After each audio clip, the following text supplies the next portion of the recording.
नमस्कार दोस्तों, हमारे चैनल में आपका स्वागत है। हाँ तो दोस्तों, आज का जो ब्लॉग हम आपके साथ शेयर करने जा रहे हैं बहुत ही ज़्यादा इमोशनल है और दिल को छू जाने वाला है। कैसे एक औरत का घर संसार कैसे उजड़ जाता है किसी गलत आदमी के चक्कर में पड़ के। जैसे कि कहते हैं दुनिया कितनी स्वार्थी है, अपने चिकनी चुपड़ी बातों में कहने का अच्छी अच्छी बातों में कैसे एक औरत को फंसा कर समझ लीजिए उसके शारीरिक शोषण करता है। और कैसे सोचिए उस औरत की हत्या भी हो जाती है थोड़े से मज़े के चक्कर में। और उसको सेक्स पावर की दवा खिला दिया जाता है डबल तिबल डोज देके। और औरत का कैसे समझ लीजिए वो औरत का वहीं पे देहांत हो जाता है। तो औरत को कहने का यहाँ तक पहुँचने के लिए कितना समझ लीजिए संघर्ष करना पड़ता है, कैसे वो औरत वहाँ तक पहुँचती है, पूरा आपको हम बताएंगे। और स्किप करके नहीं देखिएगा, आपको समझ में नहीं आएगा। तो दोस्तों अच्छा लगा तो लाइक शेयर कमेंट जरूर करिएगा। दोस्तों जैसा कि खुशी सिंह ब्लॉग 76 को सब्सक्राइब करें, लाइक करें, कमेंट करें। तो दोस्तों चलिए देर ना करते हुए इस ब्लॉग को आगे बढ़ाते हैं। जैसे कि दोस्तों ये नोएडा ज़िले की कहानी है, बहुत ही अच्छी दोस्तों। कहने का है सीखने के पर्पज़ से है, बहुत ही अच्छा इमोशनल है, दिल को छू जाने वाला है। नोएडा में दोस्तों एक महेश नाम का लड़का रहता है। तो कहने बहुत अच्छा था, उम्र उसकी 24 साल थी। तो पढ़ाई वढ़ाई कर रहा था, सब कुछ था, बढ़िया नौजवान था। और अपने घर में अकेला लड़का था अपने माँ बाप का, और उसके घर में ज़्यादा परिवार भी नहीं था, बस मम्मी पापा थे और वो महेश था। तो दोस्तों जैसा कि नोएडा चला जाता है महेश कमाने के लिए, तो पढ़ाई पूरी हो जाती है, उसके बाद चला जाता है नोएडा कमाने के लिए। फिर वहाँ पर दोस्तों पढ़ते पढ़ते रहता है, उसको एक लड़की से प्यार हो जाता है जिसका नाम रहता है पल्लवी। फिर दोस्तों यहाँ पर जैसे कि जब प्यार हो जाता है तो लड़का जो संकोच टाइप का था, तो वो सोच रहा था लड़की से मैं शेयर करूँगा, तो लड़की जाहिर सी बात है क्या बोलेगी। तो इसके लिए जो है महेश कुछ बोलता नहीं है। और जहाँ तक पल्लवी जो लड़की रहती है वो भी महेश को बहुत ज़्यादा प्यार करती है। अब दोस्तों दोनों का कहने का पहले आप में जो है कोई आगे नहीं बढ़ रहा था। तो इस प्रकार से एक दिन महेश ही आगे बढ़ता है और पल्लवी से अपने प्यार का इजहार करता है। और कहने पल्लवी भी उसे बहुत दिनों से चाह रही थी, लेकिन कहने संकोच की वजह से वो कह नहीं पा रही थी। फिर दोस्तों इस प्रकार दोनों की जो है लव मैरिज के बाद शादी हो जाती है। फिर दोनों बहुत ही हंसी खुशी अपना संसार बसाते हैं, सब कुछ करते हैं। और उनका घर संसार बहुत अच्छे तरीके से चल रहा था दोस्तों। और माँ बाप जो थे उनकी सेवा भी बहुत अच्छे से कर रही थी, सब कुछ था, क्योंकि पल्लवी बहुत ही अच्छी संस्कारी लड़की थी। और कहा जाता है कि समय कब किसका पलट जाए कोई नहीं जानता। कहा जाता है सुख के आगे दुख है, दुख के आगे सुख है, यही जीवन का प्रकृति का नियम होता है दोस्तों। और कहने का किसी संसार में ऐसा भगवान दुख दे देते हैं कि उसका अंत ही नहीं होता है, समझ लीजिए उसके साथ समझ लीजिए खात्मा ही हो जाता है। उसी प्रकार दोस्तों महेश और पल्लवी की कहानी इसी के इर्द गिर्द दोस्तों घूम रही है, और आपको हम बताएंगे, बहुत ही दुख भरी कहानी है। फिर दोस्तों कहने का है नोएडा में ये लोग शादी करते हैं और माँ बाप तो इनके गांव में रहते हैं। तो महेश करता क्या है, पल्लवी को कुछ दिन सेवा के लिए अपने माँ बाप के पास छोड़ देता है। तो वो अपने सास बहू की खूब बढ़िया, सास और ससुर की खूब बढ़िया से वो सेवा करती है। सास ससुर भी खूब खुश रहते हैं, सब कुछ रहता है। अब कहने का इधर पल्लवी अकेले रहती है। तो अब नोएडा में उसका हस्बैंड काम कर रहा था महेश। तो काम करते करते जाहिर सी बात आप लोग जानते ही हैं, आदमी अगर अलग अकेले काम कर रहा है तो खाने पीने की दिक्कत तो सब चीज़ की होती है। इसी प्रकार महेश को भी दिक्कत हो रही थी। तो फिर महेश जो है कुछ दिन से उसको अंदर से अंदर कोई बीमारी उसको पनप रही थी और वो समझ नहीं पा रहा। जाहिर सी बात है आप लोग भी जानते हैं, कोई बीमारी होती तो आदमी नेग्लेक्ट करता है, अरे होगी कुछ बुखार खांसी, टैबलेट खा लेता है। पेट में दर्द होता है तो कुछ डॉक्टर के पास गया नहीं गया, ऐसे ही दवाई खा लिया। यही काम महेश भी कर रहा था। फिर दोस्तों कहने का है कि अगर समय रहते आदमी ट्रीटमेंट करवा ले तो बीमारी का इलाज पता चल जाता है। लेकिन आजकल काम के आगे जो है आदमी अपने शरीर पर ध्यान ही नहीं दे पाता। और क्योंकि पल्लवी उसके साथ रहती नहीं थी, पल्लवी तो थी अपने सास ससुर के पास। अब उनकी देखभाल करे कौन, आदमी तो वैसे भी लेजी होते हैं, आलसी होते हैं, कहते हैं अरे ऐसे चलता रहेगा। चाहे औरत हो अपने पे हो, चाहे आदमी हो, दोनों अपने शरीर की नहीं सोचते, ये नहीं जानते यही दो खंबे होते हैं जो परिवार जिससे चलता है।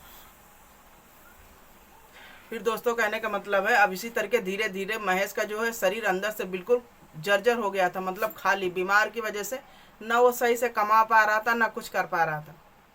फिर एक दिन पल्लवी से बोलता है कि ऐसा है, मेरी तबीयत ठीक नहीं रह रही है और अब हम क्या करें। तो पल्लवी, जाहिर सी बात है कोई पत्नी यही बोलेगी, भैया कमाओ मत, अपना चुपचाप घर चले आओ और जब ठीक हो जाना तो तुम जाना कमाने। क्योंकि पल्लवी बहुत ही ज़्यादा समझदार संस्कारी लड़की थी। तो दोस्तों कहने का मतलब है जो महेश रहता है चुपचाप वहाँ से नोएडा से चला आता है और जब आता है तो चेकअप वकअप करवाता है सब कुछ। तो जो दोस्तों निकलता है उसमें, वो सुनने के बाद सोचिए दोस्तों कि किसी भले इंसान के पैरों तले ज़मीन खिसक जाएगी। फिर दोस्तों इधर जब महेश को पता चलता है, जब डॉक्टर बताता है कि आपके पेट में कैंसर है। अब सोचिए कैंसर नाम की बीमारी ऐसा है कि जिसे कोई भी सुन ले तो सोचिए उसको इतना टेंशन हो जाएगा, क्योंकि कैंसर इतनी भयानक बीमारी जिसका कोई इलाज नहीं है। लेकिन भगवान की ऐसी मतलब वो थी कि डॉक्टर बोला कि अभी फर्स्ट स्टेज पर है, महेश तुम ठीक हो जाओगे। तो इसकी पत्नी जो थी वो भी पीछे हटने वाली में से नहीं थी। उसने कहा कि जो पैसा लगेगा, जो भी करना पड़ेगा, हम पूरा इलाज करवाएंगे और आप ठीक हो जाएंगे। अब कहने का मतलब है इधर जो महेश था वो तो घर बैठ गया था बेचारा, क्योंकि जाहिर सी बात है कमजोरी थी, इतना थी, वो जॉब कर नहीं पा रहा था। फिर उसी जगह पर, उसी के स्थान पर ये जो है पल्लवी, क्योंकि जाहिर सी बात है दोनों साथ में पढ़े लिखे थे तो इसको भी उतना ही ज्ञान था, तो ये पल्लवी चली जाती है उसके जगह पर काम करने के लिए।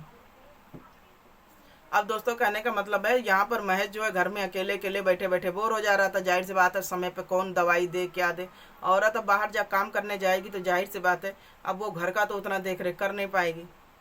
अब इधर महेश भी बीमार रहता था, उसकी माँ थी वो भी बुढ़ी थी, वो भी कुछ नहीं कर पा रही थी। तो महेश अपने आप जो है दवाई वाई लेकर खाता है, सब कुछ करता है। अब इधर इसकी पत्नी जो रहती है वो तो बेचारी जॉब करने चली जाती है, जॉब करती नहीं तो घर का खर्चा कैसे चलता। अब दोस्तों कहने का मतलब है इधर तो महेश अकेला पड़ गया और उधर वो अकेली पड़ गई। कहा जाता है आदमी कमाए तभी अच्छा रहता है, औरत तो हर चीज़ से सामान लेगी, लेकिन औरत ही कमाने चली जाए तो सोचिए वो तो घर से भी गई और हर तरफ से समझ लीजिए परेशान हो जाता है। लेकिन आदमी करे क्या, मजबूरी जो न करा। फिर दोस्तों कहने का मतलब है अब इधर पल्लवी जो रहती है वो अच्छे से अपनी जॉब करती रहती है। उसी दिन जॉब में एक लड़का उसको मिल जाता है। जिस प्रकार से जर्नी इसकी चालू होती है महेश से, उसी प्रकार दोस्तों उसी ऑफिस में एक लड़का से आता है। उस लड़के से भी इसका अच्छा खासा फ्रेंडशिप हो जाता है, दोस्ती हो जाता है। क्योंकि ये भी अनजान जगह पे अनजान रहती है, सोचती है कोई सहारा मिल जाता तो हमारा भी कम से कम यहाँ पर किसी को हम अपना कह सकते हैं। अब दोस्तों उसी दुनिया में मतलब ये ऐसा रम गई कि अब अपने पति को टाइम ही नहीं दे पा रही थी, ना कभी फ़ोन कर पाए ना कुछ कर पाए। फिर अब जो लड़का मिला था पंकज, वही ऑफिस में, अब उसी के साथ इसका उठना बैठना सब कुछ था। अब इसको ये भी नहीं आता कि मेरा कोई पति भी है, उसको मतलब देख रेख करना है क्या है। कहने का मतलब जब औरत बाहर निकल गई तो जाहिर सी बात है, आप सोचिए अब निकल के आ गई, बहुत लोग कमाते हैं, लेकिन कहने का मतलब है अब ये अपने पति के समझ लीजिए बीमारी से इतना परेशान थी कि कहने का मतलब है कि अब वो जब बीमार था तो इनका शारीरिक संबंध बन नहीं पाता है पल्लवी का। तो इसके वजह से वो लड़का जो रहता है दूसरा पंकज के साथ मिलती हैं। तो कहने मतलब जब अपना पति ना साथ दे, जब किस्मत सही नहीं है तो दूसरा भी कोई साथ नहीं देता। अब वो जो पंकज रहता है पल्लवी से चिकनी चुपड़ी बातें करके उसको बहला फुसला के अपने प्यार के झांसे में फंसा लेता है। और पल्लवी इधर अंदर से अंदर टूट गई थी, क्योंकि इसका पति को कैंसर था, वो ठीक नहीं होता, क्योंकि डॉक्टर ने बता दिया था कि ये ठीक हो जाएगा। लेकिन कैंसर है ऐसी बीमारी है दोस्तों, किस्मत वाले होते हैं जो ठीक होते हैं, बाकी अदर नहीं ठीक होते हैं। क्योंकि किसी के पास पैसा है, किसी के पास पैसा नहीं है। तो जब गरीब इंसान को पैसा नहीं तो समय पे इलाज अच्छा करा नहीं पाता है, और वही जाहिर सी बात इनके पास भी था। तो जो पल्लवी चली जाती है कमाने के लिए, अब उसी का शौक नहीं पूरा हो रहा था, कहीं खाना है, कहीं पीना है, कहीं उसके साथ बैठना है। पंकज जो नाम का लड़का था दोस्तों, बहुत ही चालाक और बहुत ही चतुर इंसान था। और वो दोस्तों वो इसी फिराक में था कि कोई लड़की मिले और उसके साथ जो है टाइम पास करे। और इधर जो बेचारी पल्लवी रहती है वो कुछ जान नहीं पाती है कि हमारे मतलब मेरा ये फ़ायदा उठा रहा है कि हम मतलब हमसे सच्चा प्यार कर रहा है। जिस प्रोसीजर पे दोस्तों कहने में जिस रास्ते पर पल्लवी चली थी महेश के साथ, उसी रास्ते पर वो पंकज के साथ चल देती है। वो सब कुछ भूल जाती है पिछला। कि महेश शादी के 2 ही साल बाद दोस्तों इसके पति को कैंसर हो जाता है और ये हर सुख से वंचित हो जाती है। समय रहता है ये चली जाती है कमाने के लिए, तो ये इसके अंदर भी अंदर का जो शारीरिक वो रहता है संबंध बनाने की क्षमता, वो भी इसकी जागरूक हो रही थी। अब ये कहने वाला पंकज जो इसका साथी था, अब इसको बहला फुसला के खिलाना पिलाना सब कुछ कर रहा था, तो इसको भी लग रहा था चलो कोई एक अच्छा दोस्त मिल गया, हमारा पति क्या अब तो बीमार रहेगा, कैंसर हो गया है। अब उसको छोड़ के दोस्तों ये इसी पे पूरा ध्यान करने लगी। अब सोचिए दुनिया कितनी स्वार्थी है। फिर दोस्तों फिर क्या नाम है, पंकज करता क्या है, एक दिन जाता है मेडिकल स्टोर पर। मेडिकल स्टोर पर जाता है तो वहाँ से सेक्स पावर बढ़ाने की दवा ले आता है। सेक्स पावर बढ़ाने की दवा ले आता है, और ये लड़की हर चीज़ से उसके अनजान रहती है, उसकी कोई चालाकियाँ जान नहीं पाती है। वो तो सोचती है कि चलो अच्छा खासा हमसफ़र मिल गया, अब इसका क्या, ये तो चला ही जाएगा इस दुनिया से, हमको तो किसी का हाथ तो पकड़ना ही है। अब दोस्तों कहने का मतलब ये अपने स्वार्थ में हो गई, अब वो पंकज अपने स्वार्थ में था। वहाँ बेचारा वो महेश अकेले अपनी ज़िंदगी की समझ लीजिए झेल रहा था बीमारी को लेकर। फिर दोस्तों पंकज जो रहता है फिर जाता है मेडिकल स्टोर से शक्तिवर्धक गोलियाँ ले आता है, और शक्तिवर्धक गोलियाँ लाने के बाद दोस्तों बिना डॉक्टर के पूछे कभी भी ऐसी दवाई मेडिसिन किसी को इंसान को खानी नहीं चाहिए। लेकिन यहाँ पर उसको तो बस हवस का पुजारी था दोस्तों, हवस का भूखा बैठा था। यहाँ पल्लवी हर चीज़ से अनजान थी। वो तो सोच रही थी कि पंकज जो है हमसे बहुत प्यार करता है, बहुत मतलब अच्छा जीवन साथी मिल गया कि एक जा रहा है तो दूसरा हमें मिल गया। क्योंकि जहाँ तक ये भी हवस की भूखी हो गई थी, 2 साल से इसका संबंध बना नहीं था। तब दोस्तों जब वो पंकज आता है तो दोनों बैठते हैं घर में और चाय बनाता है। चाय बनाने के बाद जो है ये इसके प्यार में इतनी अंधी हो जाती है, इनको सही गलत कुछ नहीं दिखता है। यहाँ तक भूल जाती कि मेरा पति भी कहीं पर है। फिर दोस्तों सिर्फ पंकज के माला ही जपा करती है। तो पंकज क्या करता है कि चाय बना के लाता है और चाय के अंदर कम से कम 5, 6, 7 गोलियाँ डाल देता है शक्ति पावर की। अब शक्तिवर्धक गोली जो होती है दोस्तों वो चाय में घोल के पल्लवी को देता है और पल्लवी पी लेती है। और पीने के बाद दोस्तों कहने का मतलब है हर चीज़ के कहते हैं लिमिट होती है, लेकिन वो बिना डॉक्टर के सलाह का कोई चीज़ भी लेना समझ लीजिए वो शरीर के मतलब खिलवाड़ करना हुआ। और इधर पंकज तो उसके इमोशन से उसके शरीर से हर चीज़ से तो खेल ही रहा था, और पल्लवी हर चीज़ से अनजान थी। फिर कहने का मतलब है इधर पल्लवी जो चाय पी लेती है, चाय पीने के बाद उसके अंदर जो है अजीब सी फीलिंग होती है, उसके अंदर जो है शारीरिक क्षमता बनाने की शक्ति बहुत ज़्यादा हो जाती है। लेकिन कहते हैं हर चीज़ का अगर किसी में हद से ज़्यादा गैस भर दिया जाए वो फट जाता है। इसी प्रकार दोस्तों पल्लवी के साथ भी हो रहा था। उसका बीपी ऊपी बहुत ज़्यादा हो गया, हाई लेवल पे हो जाता है, उसकी दिमाग की नसें फटने लगती। और इधर पंकज को तो मज़ा आ रहा था कि आज मतलब ये इसको मैंने खिला दिया है, हद से ज़्यादा शारीरिक संबंध बनाएगी, बहुत मज़ा आएगा। लेकिन दोस्तों कहीं ना कहीं पल्लवी के ज़िंदगी के साथ खिलवाड़ कर देता है। इस प्रकार दोस्तों वो ऑन स्पॉट बेहोश हो जाती है, और बेहोश होने के बाद करती क्या है, बहुत छटपटाती है। बहुत छटपटाने के बाद जो है संबंध तो बना ही नहीं पाती है, लेकिन कहने का मतलब है वो समय पर उसका देहांत हो जाता है। अब सोचिए दोस्तों यही कहने का मतलब है कि बिना डॉक्टर के पूछे कभी कोई मेडिसिन वैसे भी नहीं लेनी चाहिए। और इधर एक नहीं 7-8 गोली उसके चाय में डाल के पिला देता है। सोचिए उस औरत का क्या हुआ, चाहे औरत खा ले चाहे आदमी खा ले। तो वहीं पे पल्लवी का देहांत हो जाता है। फिर दोस्तों कहने का मतलब इसके घर वाले भी अब सोच रहे हैं कि महीने में पैसा जो आ रहा था वो पैसा नहीं आ रहा, पैसा गया कहाँ, पल्लवी कहाँ है। फिर पल्लवी की खोज खबर ली जाती है, तो पल्लवी का पता चलता है कि पल्लवी का किसी लड़के के साथ अफेयर था और ऐसे वैसे चक्कर था, तो उसका देहांत हो गया।